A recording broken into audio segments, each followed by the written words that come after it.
The wrath of Mother Nature puts Earth's inhabitants to the test with natural disasters on a regular basis. However, which disasters you are willing to deal with and willing to endure.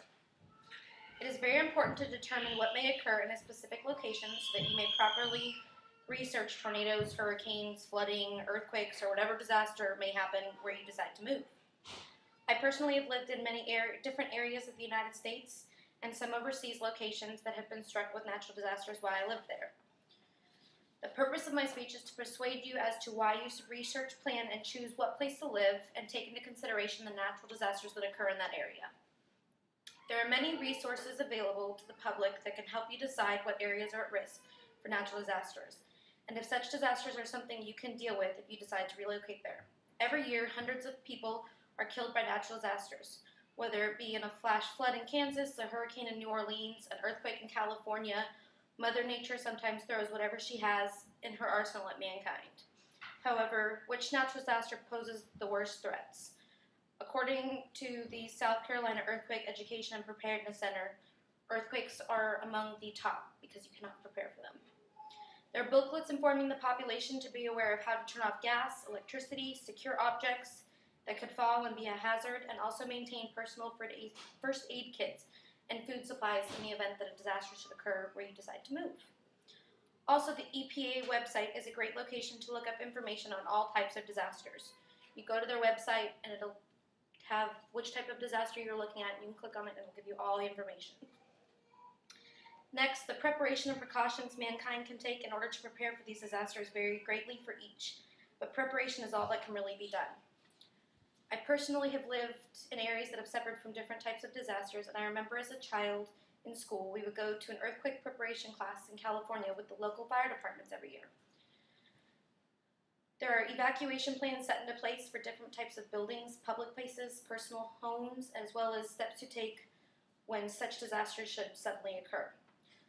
Other than having a plan set into place and following the recommendations by local public officials, there is not really any specific way to avoid these disasters if you live in a disaster-active area.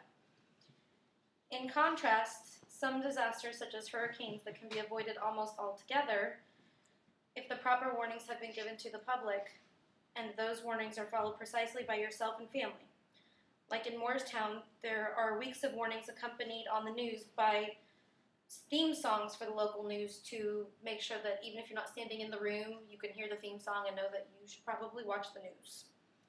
Some hurricanes are not as severe as others, and weather forecasters can predict what areas are hit the worst by these hurricanes with some accurate scientific predictions.